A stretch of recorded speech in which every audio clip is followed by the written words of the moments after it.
আলহামদুলিল্লাহ। দর্শক দেখেন কি পরিমাণ পেঁপে।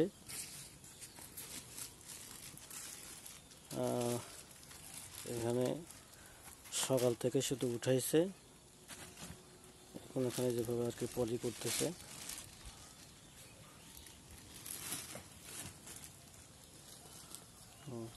ভাইজান, এই বর্তমান দাম কেমন যায় পেঁপের?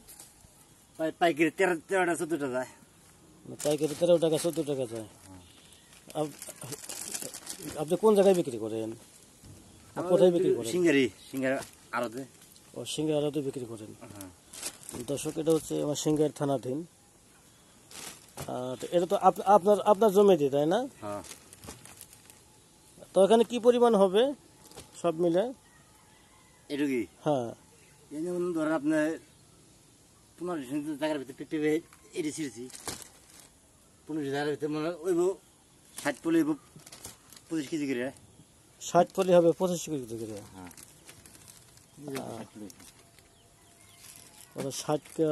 60 পলি হবে মানে 25 কেজির। এক পলিতে প্রায় 25 কেজির মতো হয়, তাই না? হ্যাঁ, 25 কেজি।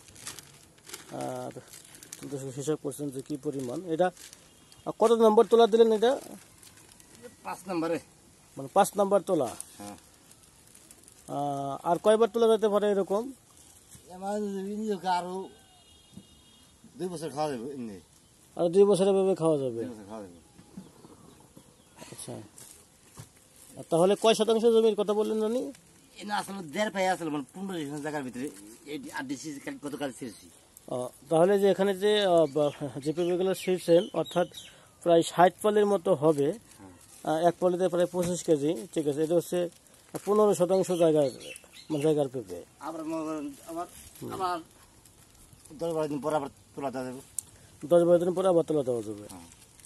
অর্থাৎ এখানে হচ্ছে এরকমভাবে পর্যায়ক্রমে একের পর এক আগে তোলাই যাচ্ছে।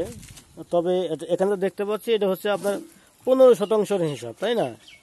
আপনার যে আরো যে জায়গা আছে ওগুলো তো আরো, ঠিক আছে, আরো বেশি হয় এরকম ভাবে। এবং বর্তমান হলো 23 টাকা করে দাম যাচ্ছে। 13 টাকা 14 টাকা পাইকারি যায়। কি বলবো, এটা আসলে দুঃখজনক বিষয়। কিন্তু আমরা যখন কেজি কিনতে যাই 40 টাকা 50 টাকার নিচে।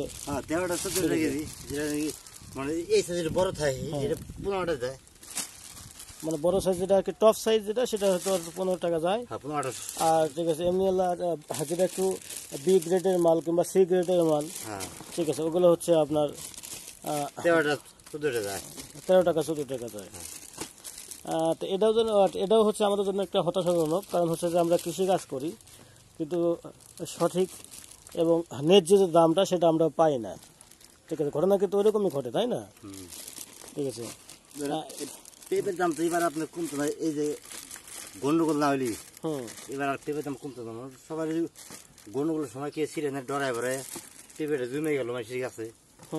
তাছাড়া পেঁপের বাজার গন্ডগোলের দুধ লাগলো ওই সময় আমাকে 30টা দিত, খুঁজছে এই পাইকারি মূল্য 30টা দিত, 28টা 30টা দিত।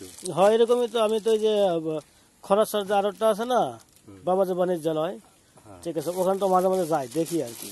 ওখানে তো দাম আরো বেশি ছিল, এই গন্ডগোলের আগে বেশি ছিল। কিন্তু এখন যে আপনার 13 টাকা 15 টাকা হয়ে গেছে, এটা আমি নিজেও জানি না। ঠিক আছে, খরচের পাবো তো আমাকে সিঙ্গেতে বেশি যায়, পাবো তো আমার সিঙ্গে থাকা বেশি। সিঙ্গার থেকে হ্যাঁ, খরচের ওইদিকে তো মানে এগুলো আপনার খরচ যাবে আজকে।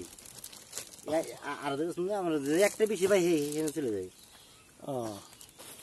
এটা ওই জাতটা কি ভাই, এটা বলতে পারেন? এটা কি জাত লাগাইছিলেন আপনি? দেশালি মানে আগে হাইব্রিড বীজ রাখছিলাম, ওইটাই দেশাল হয়ে গেছে। আচ্ছা, হাইব্রিড থেকে বীজ রাখছিলেন, ওটা দেশাল হয়ে গেছে। এটা হচ্ছে, ঠিক আছে, আপনারা বীজ কেনেন না, বীজ কিংবা চারা কেনেন না, না এখান থেকে আপনারা ওই বেসন রাখেন, ঠিক আছে, ওখান থেকে হলো বেস থেকে আবার পুনরায় ফেলাই। আচ্ছা, পেঁপে কাইটে হেরে এমন ডলা দেয় আমায় থল ফেলাই। দানা তো শুয়ে লাগে না তো এটা। হ্যাঁ। আচ্ছা, এই গাছগুলা সাধারণত আপনার কতদিন টেকান যায়, কত বছর টেকান যায়, মানে পেঁপে গাছগুলা? ধরেন ঝড় বৃষ্টি না ভাঙে, দুর্যোগ না হয়। হ্যাঁ, দুর্যোগ না হলে আপনার 2 বছর রাখা যায়। 2 বছর 300 খাওয়া যায়। আচ্ছা, 2 বছর রাখা যায়। 2 বছর 3 শোন। 3 শন বলতে কি বোঝায়? এবার ধরেন বৈশাখ মাস, বৈশাখ শ্যামা বসে দেবো, হ্যাঁ। পরে বৈশাখ খাইয়ে পরে ভাঙিলাম। ও আচ্ছা আচ্ছা আচ্ছা, বুঝতে পারছি। তো আপনার দেশে তো মানে পেঁপে চাষটা এটা লাভজনকই একটা বাবা পাহিতে কত যারা নাকি এটা আগর বলছে, কতজন পাহিতে 2-2.5 লাখ টাকা কতজন উঠছে খরচ হচ্ছে। কিন্তু পরিশ্রম করতে হয়, ঠিক মতো চিকিৎসা দিতে হয়, তাই না? শীতের চাষটা আপনার ইসে ভালো, তো আপনার জাংলা জঙ্গলা চেয়ে ভালো, জাংলা চাইতে ভালো। জাংলা চেয়ে ভালো সব। যেমন দিল্লি তার মানে আজকে মানুষ পাইলাম না, ছিলাম না, গাছের নইলো ভালো থাকলো আর টাকা বললো। আমার আপনার ধুন ডাল ঝিঙ্গা লাউ টাউ এখানে না কাটলেই পাইকে দেবো, এটা তার পাকবো না, দিন যাইবার মূল্য বেশি হবে টাকার, মানে ওজন বেশি হবে, তাই না? ওজন বেশি হবে, সাইজ বড় হবে। তো দর্শক, আপনারা যদি আসলে এভাবে মানে পেঁপে চাষ করতে চান, ঠিক আছে, তাহলে করতে পারেন। কারণ হচ্ছে যে এটা তো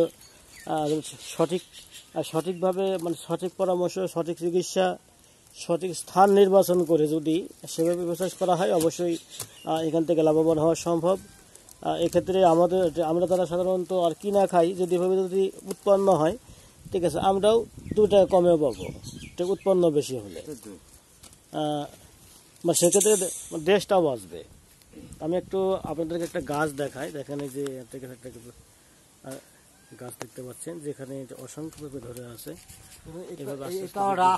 আগে তোলা আছে একবার, আর 8 দিন গেলে তোলা দেবো। আচ্ছা, এই জমিতে 8 দিন আগে একবার তোলা দিছে আর কি, অলরেডি আবার তোলা দেওয়ার মতো অবস্থান হয়ে গেছে। এই যে দেখেন সাইজ কিছু কিছু হয়ে গেছে। তো ভাই ঠিক আছে, অসংখ্য ধন্যবাদ। এই যে যাওয়ার পথে আসলে আপনাদের তামসাটা দেখে আমি নিজে একটু অবাক হয়ে গেলাম যে ঠিক আছে এই পরিমাণ পেঁপে, ঠিক আছে, কিছু মনে নিয়েন না, ঠিক আছে। আমার দেশের বাড়ি সিরাজগঞ্জ, ঠিক আছে, সিরাজগঞ্জ রায়গঞ্জ থানা, ঠিক আছে। আমি আর এখান থেকে হচ্ছে কিরানীগঞ্জ থাকি, এই দিকটা যাচ্ছিলাম, আমি সরাসরি যাবো। ঠিক আছে দর্শক, ভালো থাকবেন, সুস্থ থাকবেন, আল্লাহ হাফেজ, আসসালামু আলাইকুম।